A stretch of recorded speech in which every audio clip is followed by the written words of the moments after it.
নমস্কার। আমি অ্যাডভোকেট সুদীপ্ত। সংবিধানের যে ভারতীয় সংবিধানের যে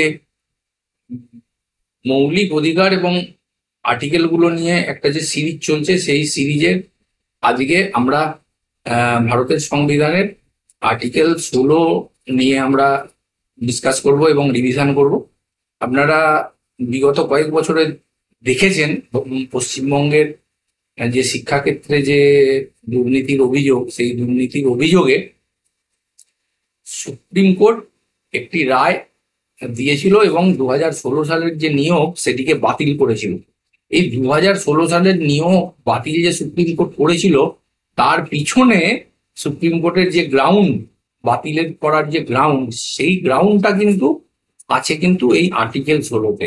এই আর্টিকেল 16 কিন্তু আমাদের বলে যে সরকারি চাকরিতে সমস্ত নাগরিকের সমান অধিকার, অর্থাৎ সরকারি চাকরিতে যারা অ্যাপ্লিকেশন করবে তাদের কিন্তু সমানভাবে তাদের হচ্ছে অধিকার রয়েছে। এই চাকরিতে তারা অংশগ্রহণ করতে পারে তারা। তো দেখি আমরা আর্টিকেল 16 কি বলছে। আর্টিকেল 16-র যে 1 নম্বর যে সাব আর্টিকেল আছে, তাতে বলছে রাজ্যের অধীনে চাকরি বা কোনো পদে নিয়োগ সংক্রান্ত বিষয়ে সকল নাগরিকের সমান অধিকার থাকিবে। ঠিক আছে। 2 নম্বরে কি বলছে? 2 নম্বরে বলছে কেবল ধর্ম, প্রজাতি, জাতি, লিঙ্গ, উদ্ভব, বাসস্থান, জন্মস্থানের ভিত্তিতে বা তার মধ্যে একটির ভিত্তিতে কোনো নাগরিক রাজ্যের অধীনে কোনো চাকরি পদের জন্য অযোগ্য হইবেন না, অথবা তাকে তার প্রতিকূলে বিভেদ করা চলবে না। এখানে রাজ্য মানে আমি আগেই বলেছিলাম, আগের সিরিজগুলোতে বলেছিলাম, রাজ্য মানে সমস্ত রাজ্য, কেন্দ্রীয় শাসিত সমস্ত সরকার এবং কেন্দ্রীয় সরকার। আচ্ছা, এবার 3-এ কি বলা আছে? 3-এ বলা আছে কোনো রাজ্য সরকারের বা সংঘশাসিত কোনো রাজ্য সরকার বা কেন্দ্রীয় সরকার অথবা কোনো রাজ্যের বা হচ্ছে কেন্দ্রীয় সরকারের অধীনস্থ কোনো স্থানীয় বা অন্য প্রাধিকারীর অধীনে কোনো এক এবং একাধিক শ্রেণীর চাকরি বা পদ বিশেষের নিয়োগ সম্পর্কে এইরূপ চাকরি বা নিয়োগের পূর্বে ওই রাজ্যে বা সংঘশাসিত বাসস্থানের রাজ্যক্ষেত্রের বসবাসের কোনরূপ আবশ্যকতা বিহিত করিয়া কোনো বিধি প্রণয়নে এই অনুচ্ছেদের কোনো কিছুই সংসদকে নিবারিত করবে না। আচ্ছা, আর্টিকেল 4-এ কি বলা আছে? রাজ্যের অভিমতে উহার অধীন পৃথক সমূহে যে অনগ্রসর শ্রেণীর নাগরিকের পর্যাপ্ত প্রতিনিধিত্ব নাই, তাহার অনুকূলে নিয়োজনে বা পদসমূহে সংরক্ষণের জন্য রাজ্য কর্তৃক বিধান প্রণয়নে এই অনুচ্ছেদের কোনো কিছুই রাজ্যকে নিবারিত করিবে না। 4-এর কয়েতে বলা আছে রাজ্যের অভিমতে রাজ্যের অধীনস্থ পৃথক সমূহে যে তপশিলি জাতি ও তপশিলি জাতি সমূহের পর্যাপ্ত প্রতিনিধিত্ব নাই, তাহাদের অনুকূলে রাজ্যের অধীনস্থ পৃথক সমূহের কোনো শ্রেণীর বা শ্রেণীসমূহের পদে পরিণামিক জ্যেষ্ঠতা সহ পদোন্নতির বিষয়ে সংরক্ষণের জন্য বিধান প্রণয়ন করিতে এই অনুচ্ছেদের কোনো কিছুই রাজ্যকে নিবারিত করিবে না। 4-এর ক্ষয়েতে বলা আছে এই অনুচ্ছেদের কোনো কিছুই রাজ্যকে কোনো বৎসরের এইরূপ কোনো অপূরিত শূন্যপদ যাহা 4 নম্বর প্রকরণ এবং 4-এর ক প্রকরণ অনুযায়ী সংরক্ষণের কোনো বিধান ওই বৎসরের পূরণ করা হইবে বলিয়া সংরক্ষিত ছিল, তাহাকে পরবর্তী বৎসর বা বৎসর সমূহে পূরণীয় পৃথক শ্রেণীর শূন্যপদ রূপে বিবেচনা করিবার ক্ষেত্রে নির্বারিত করিবে না, ও যে বৎসরে ওই শূন্যপদ সমূহ পূরণ করা হইবে সেই বৎসরের সর্বমোট শূন্যপদের 50% সংরক্ষণের সর্বোচ্চ সীমা নিবারণকালে ওই শ্রেণীর শূন্যপদকে ওই বৎসরের অন্যান্য শূন্যপদের সহিত একত্রে বিবেচনা করা হইবে না। 16-র 5-এ কি বলছে? 16-র 5 বলছে কোনো ধর্মীয় বা ধর্ম সম্প্রদায়মূলক প্রতিষ্ঠানের কার্যাবলী সম্পর্কিত পদে আসীন ব্যক্তিকে অথবা উহার পরিচালক বর্গের কোনো সদস্যকে কোনো বিশেষ ধর্মাবলম্বী হইতে হইবে বা কোনো বিশেষ ধর্ম সম্প্রদায়ভুক্ত হইতে হইবে বলিয়া যে বিধি দ্বারা বিধান করা হয়, সেই বিধির ক্রিয়াকেও এই অনুচ্ছেদের কোনো কিছুই প্রভাবিত করিবে না। 6-এতে কি বলছে? 16-র 6, এই অনুচ্ছেদের কোনো কিছুই রাজ্যকে বিদ্যমান সংরক্ষণের অতিরিক্ত রূপে এবং প্রত্যেক প্রবর্গের জন্য সর্বমোট আসনের সর্বোচ্চ 10% সাপেক্ষে 4 নম্বর প্রকরণে উল্লেখিত শ্রেণীবিশেষ ব্যতীত অর্থনৈতিকভাবে দুর্বলতর কোনো শ্রেণীর নাগরিকের অনুকূলে নিযুক্তি এবং পদসমূহ সংরক্ষণের জন্য কোনো বিধান প্রণয়ন করিতেও নিবারিত করিবে না। আচ্ছা, এরপর 17 নম্বর, এটা হয়ে গেল হচ্ছে সরকারি চাকরির মোদ্দা কথা, যেটা সেটা হচ্ছে আর্টিকেল 16 বলছে যে সরকারি চাকরিতে প্রত্যেক নাগরিকের সমান অধিকার থাকবে। যে নাগরিক চাইবে এই সরকারি নিয়োগ প্রক্রিয়ায় অংশগ্রহণ করতে, তারা অংশগ্রহণ করতে পারবে এবং তাদেরকে সমান সুযোগ দিতে হবে। তাহলে আমরা এই যে পশ্চিমবঙ্গে এই যে শিক্ষা দুর্নীতির যে কেসটা সুপ্রিম কোর্টে হলো এবং সুপ্রিম কোর্টে যে এই 2016 সালের নিয়োগটা যে বাতিল হলো, সেই বাতিলটা তাহলে কেন হলো? এখানে সুপ্রিম কোর্ট, এখানে যারা কেসটা নিয়ে গেছে রাজ্য সরকারের এবং এসএসসির এগেনস্টে, তাদের বক্তব্য ছিল যে এই যে নিয়োগ প্রক্রিয়াটা হয়েছে, এই নিয়োগ প্রক্রিয়াতে যে 16 নম্বর আর্টিকেল, ভারতের সংবিধানের 16 নম্বর আর্টিকেল, এটাকে ঠিকভাবে মানা হয়নি। কারণ 16 নম্বর আর্টিকেলে বলা আছে যে সমস্ত নাগরিক এই নিয়োগ প্রক্রিয়াতে অংশগ্রহণ করেছে তাদের সমান সুযোগ দিতে হবে। কিন্তু যেহেতু এখানে অভিযোগটা উঠেছে টাকা নিয়ে চাকরি হয়েছে, র্যাঙ্ক জাম্পিং হয়েছে, সাদা খাতা জমা দেওয়া হয়েছে, ওএমআর সিটের নিয়েও সমস্যা রয়েছে, অনেক কিছু সমস্যা যেহেতু রয়েছে, তাই এখানে যে সমস্ত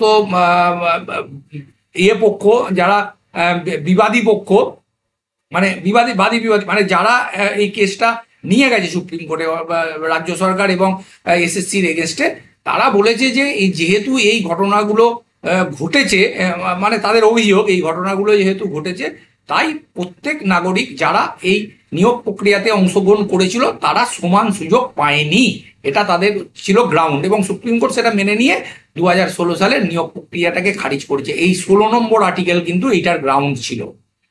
আচ্ছা, এবার চলে আসি। আচ্ছা, 16 নম্বর আর্টিকেলের এই যে তারপরে যে এই যে 3, 4, 5, 6 এগুলো কি বলছে? 3, 4, 5, 6 এগুলো বলছে যে এই 16 নম্বর আর্টিকেলে যে বলা রয়েছে, যে যে তার মেন যে মানে কনসেপ্টটা, এই কনসেপ্টটাকে রেখেও ভারতের যে বিভিন্ন ভারতের যে রাজ্য সরকারগুলো আছে এবং কেন্দ্রীয় সরকার রয়েছে, তারা কিন্তু আইন বানাতে পারবে, বিভিন্ন ধরনের আইন বানাতে পারবে। এগুলোই এখানে দেওয়া রয়েছে। 17 নম্বরে কি রয়েছে? 17 নম্বরে দেওয়া আছে অস্পৃশ্যতা বিলোপ। অস্পৃশ্যতা মানে আনটাচেবিলিটি। অস্পৃশ্যতা বিলোপ করা হলো, যে কোনো প্রকারে উহার আচরণ নিষিদ্ধ হলো। অস্পৃশ্যতা হইতে উদ্ভূত কোনো নিযোগ্যতা বলবৎ রাখা বিধি অনুসারে দণ্ডনীয় অপরাধ। অর্থাৎ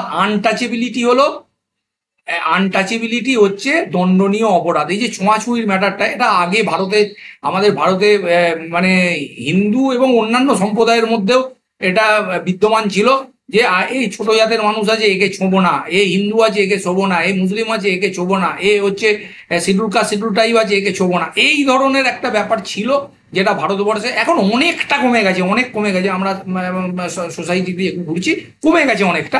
কিন্তু এটা সংবিধানে বলা আছে অস্পৃশ্যতা, আর মানে এখানে আইনগতভাবে একে একদমই নিষিদ্ধ করা হয়েছে। অস্পৃশ্যতা যদি এরকম প্রমাণিত হয় যে কেউ এই ধরনের ঘটনা ঘটিয়েছে, ছোঁয়াছুঁয়ির ম্যাটারটা এনেছে সামনে, সে এটা কিন্তু দণ্ডনীয় অপরাধ। ভারতের আইপিসি অনুযায়ী, ভারতীয় পিনাল কোড অনুযায়ী, এখন বিএনএস, সেই বিএনএস অনুযায়ী কিন্তু দণ্ডনীয় অপরাধ। আচ্ছা, উপাধি বিলোপন। 18-1 হচ্ছে আর্টিকেল 18-1-এ বলা আছে যে সামরিক বা বিদ্যা বিষয়ক বৈশিষ্ট্যের পরিচায়ক নয় এইরূপ কোনো উপাধি রাজ্য কর্তৃক অর্পিত হইবে না। অর্থাৎ এই ধরনের কোনো উপাধি গ্রহণ করা যাবে না। এইটার একটুখানি ইংলিশটা কি আছে এইটা আমি একটুখানি বলে দিই। ইংলিশটা এই জন্য বলে দেওয়ার দরকার আছে, ওইখানে সাধু ভাষায় লেখা আছে বাংলাটা, তো সেই কারণে বলছে abolition of title, no title not being a military or academic distinction shall be conferred by the state. অর্থাৎ আগেতে কি হতো, যখন ব্রিটিশ পিরিয়ড ছিল তখন ব্রিটিশরা কি করতো, বিভিন্ন জমিদার এবং বিভিন্ন বড় বড় মানুষদেরকে এই রায়বাহাদুর উপাধি দিত, বাহাদুর, বিভিন্ন ধরনের উপাধি দিত রাজ্য বা স্টেট সরকারও দিত, ব্রিটিশ পিরিয়ডে ছিল। তো সংবিধান বলছে সংবিধানে 18-1 ধারা বলছে যে এই ধরনের কোনো উপাধি রাজ্য এবং কোনো কেন্দ্র আর কোনো নাগরিককে দিতে পারবে না। শুধুমাত্র সেই উপাধি থাকবে, উপাধি মানে হচ্ছে হচ্ছে প্রিফিক্স বলতে যেমন মনে করুন একজন লোক তার নামের আগে ব্যবহার করে ডক্টর ব্যবহার করে। ডক্টরটা কি? তার উপাধি। আবার মনে করুন একজন লোক তার নামের আগে অ্যাডভোকেট ব্যবহার করে, অ্যাডভোকেট অমুক, ডক্টর অমুক। কেউ ব্যবহার করে কর্নেল অমুক, কেউ ব্যবহার করে মেজর জেনারেল অমুক নাম ব্যবহার করে। এই যে নামগুলো, এই যে নামের আগে যে প্রিফিক্সগুলো বসে এগুলোকে বলা হয় উপাধি। তো উপাধি কিন্তু এখন বিলোপ হয়ে গেছে। 18-1 ধারায় কোনো উপাধি হচ্ছে কোনো রাজ্য কোনো নাগরিককে দিতে পারবে না। সাবজেক্ট টু, এখানে একটা ব্যাপার আছে, সামরিক বা বিদ্যা বিষয়ক বৈশিষ্ট্যের পরিচায়ক নয় এই ধরনের উপাধি কিন্তু বাতিল। অর্থাৎ যে উপাধিগুলো পড়াশোনা করে পাওয়া যায় সেগুলো আছে, বা যে উপাধিগুলো সামরিক অর্থাৎ হচ্ছে আমাদের আর্মি, নেভি, এয়ারফোর্সে যে উপাধিগুলো পাওয়া যায় অর্থাৎ ডেজিগনেটেড যে প্রিফিক্সগুলো আছে, ওই যে মেজর জেনারেল, তারপরে হচ্ছে কর্নেল, তারপর হচ্ছে এই ধরনের যে উপাধিগুলো আছে এগুলো হচ্ছে সামরিক উপাধি।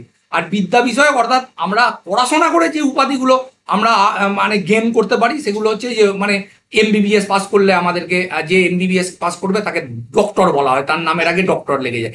যে এলএলবি পাস করে হচ্ছে বার কাউন্সিলে যে হচ্ছে এনরোলমেন্ট করাবে তার নামের আগে অ্যাডভোকেট সে লিখতে পারে বা লেখে, সে অ্যাডভোকেট। আবার হচ্ছে ডক্টর, অ্যাডভোকেট, তারপরে হচ্ছে আরও বেশ কিছু উপাধি রয়েছে, মানে যারা পিএইচডি করে বিভিন্ন বিষয়ে তাদের নামের আগেও তারা ডক্টর লিখতে পারে। তো এই মানে একাডেমিক বৈশিষ্ট্যের পরিচায়ক যেগুলো সেগুলো থাকবে, কিন্তু বাকি আগে যেমন রায় বাহাদুর এরকম থাকতো সেগুলো থাকছে না। আচ্ছা, এরপর হচ্ছে 18-2 বলছে ভারতের কোনো নাগরিক কোনো বিদেশি রাষ্ট্র থেকে কোনো উপাধি গ্রহণ করতে পারবে না। 3 কি বলছে? ভারতের নাগরিক নয় এইরূপ কোনো ব্যক্তি রাজ্যের অধীনে কোনো লাভের বা বিশ্বাসের পদে অধিষ্ঠিত থাকবার কালে রাষ্ট্রপতির সম্মতি বিনা কোনো বিদেশি রাষ্ট্র হইতে কোনো উপাধি গ্রহণ করতে পারবে না। আচ্ছা, 4 কি বলছে? 18-4 বলছে রাজ্যের অধীনে কোনো লাভের বা বিশ্বাসের পদে অধিষ্ঠিত কোনো ব্যক্তি রাষ্ট্রপতির সম্মতি বিনা কোনো বিদেশি রাষ্ট্রের নিকট হইতে বা উহার অধীনে কোনো উপহার, উপলভ্য বা কোনো প্রকার পদ গ্রহণ করিতে পারিবেন না। এটা হয়ে গেল 18। আচ্ছা, 18 এবার 19 নম্বরটা খুব ইম্পর্টেন্ট। আমাদের 19 নম্বর যে আর্টিকেলটা রয়েছে এটা একদম ইম্পর্টেন্ট, এবং এটা নিয়ে সবসময় আমাদের মিডিয়া এবং বিভিন্ন যারা হচ্ছে হিউম্যান রাইটস কমিশন ও বিভিন্ন হিউম্যান রাইটস অর্গানাইজেশনগুলো আছে তারা সবসময় এইটা নিয়ে করে, মানে খুব ইয়ে করে আর কি, এটা নিয়ে বলে আর কি। বাক স্বাধীনতা ইত্যাদি সম্পর্কিত কয়েকটি অধিকার। বাক স্বাধীনতা অর্থাৎ আমাদের বলার স্বাধীনতা আছে, অর্থাৎ আমি যা খুশি বলতে পারি আর কি। এটা হচ্ছে 19 নম্বর। 19-1 বলছে সকল নাগরিক, 19-1 ক বাক্যের এবং অভিব্যক্তির স্বাধীনতা তাদের রয়েছে। যে কোনো কিছু বলতে পারে, যে কোনো কিছু বলতে পারে, কারুর এগেনস্টে কোনো কিছু বলতে পারে। 1-এর খ হচ্ছে শান্তিপূর্ণভাবে ও নিরস্ত্র হইয়া সমবেত হইতে পারে।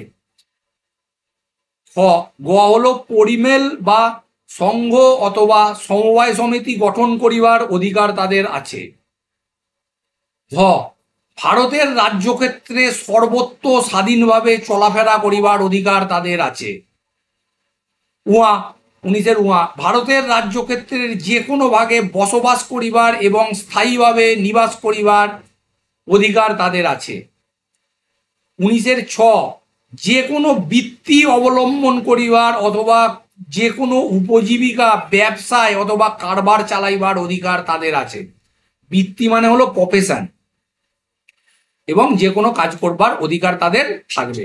আচ্ছা, এরপর 19-এর 2, 3, 4 এইগুলো বলেছে যে এই অধিকারগুলো তাদের থাকবে, কিন্তু এইগুলোর যে এইগুলোর সম্বন্ধে ভারতের যে ভারতের যে পার্লামেন্ট রয়েছে এবং রাজ্যের যে বিধানসভাগুলো রয়েছে তারাও কিছু হচ্ছে আইন তৈরি করতে পারবে এইগুলোর সম্বন্ধে। আমরা দেখে নিই একবার, পড়ে নিই একবার কি আছে এর মধ্যে, একবার পড়ে নিই।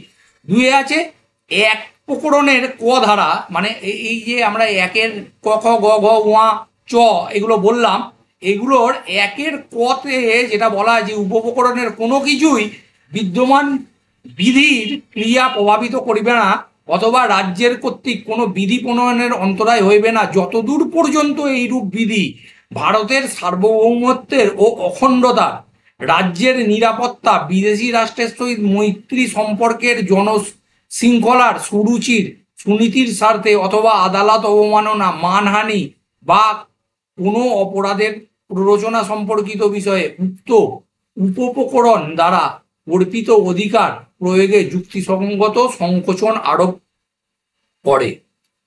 উক্ত প্রকরণের খ উপপ্রকরণের কোনো কিছুই যতদূর পর্যন্ত কোনো বিদ্যমান বিধি ভারতের সার্বভৌমত্বের ও অখণ্ডতার অথবা জনশৃঙ্খলার স্বার্থে উক্ত উপপ্রকরণের দ্বারা অর্পিত অধিকার প্রয়োগে যুক্তিসঙ্গত সংকোচন আরোপ করে ততদূর পর্যন্ত বিধির ক্রিয়া প্রভাবিত করিবে না অথবা এইরূপ স্বার্থে এইরূপ সংকোচন আরোপ করিয়া রাজ্য কর্তৃক কোনো বিধি প্রণয়নে অন্তরায় হইবে না।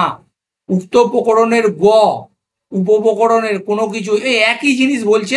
অর্থাৎ অর্থাৎ হচ্ছে এখানের এখানে যে বলা আছে যে হ্যাঁ আমি বাক্যের এবং অভিব্যক্তির স্বাধীনতা, শান্তিপূর্ণ নিরস্ত্র হইয়া সমবেত করিবার স্বাধীনতা, সংঘ সমাজ সমিতি সভা সমিতি গঠন করিবার স্বাধীনতা, এই সমস্ত স্বাধীনতাগুলো আমার থাকছে, কিন্তু সাবজেক্ট টু লিমিটেশন। অর্থাৎ অর্থাৎ আমাদের সংবিধান বলছে যে আমি ততদূর পর্যন্ত স্বাধীনতা ভোগ করতে পারি, ততদূর পর্যন্ত মানে ভোগ করতে পারি মানে ভারতের পার্লামেন্ট এবং বিধানসভাগুলো এই ধরনের কোনো আইন তৈরি করতে পারে যে কোনো মানুষ আমি ততদূর পর্যন্ত যা খুশি বলে যেতে পারি বা যা খুশি কাজ করতে পারি, সভা সমিতি করতে পারি, চলাফেরা করতে পারি, ব্যবসা করতে পারি, যা খুশি করতে পারি ততদূর পর্যন্ত, যেখানে ভারতের সার্বভৌমত্ব বিঘ্নিত হচ্ছে না, ভারতের অখণ্ডতা বিঘ্নিত হচ্ছে না, ভারতের নিরাপত্তা বিঘ্নিত হচ্ছে না, বিদেশি রাষ্ট্রের সহিত মৈত্রীর যে সম্পর্ক ভারতের আছে সেইটা বিঘ্নিত হচ্ছে না, আদালত অবমাননা হচ্ছে না, কারুর মানহানি হচ্ছে না অথবা কোনো অপরাধ সংগঠিত হচ্ছে না, এই ধরনের কোনো পার্লামেন্ট এই ধরনের কোনো আইন বানাতেও পারে। যে এই হচ্ছে আমাদের যে এই যে 19-এর যে এই যে স্বাধীনতাগুলো দেওয়া আছে প্রত্যেকটা নাগরিকের, এবং তাকে কন্ট্রোল করার জন্য বিভিন্ন আইন বিধানসভাগুলো এবং পার্লামেন্ট বানাতে পারে। ঠিক আছে, আজ এই 19 পর্যন্তই। এরপর পরের দিন আমরা আর্টিকেল 20 করব। আর্টিকেল 20 হচ্ছে অপরাধে দোষী সাব্যস্ত হওয়ার বিষয়ে যে প্রোটেকশনগুলো দেওয়া আছে সেই বিষয়ে এর পরের দিন আমরা এই বিষয়টা নিয়ে বলবো। আজকে এই পর্যন্তই, নমস্কার।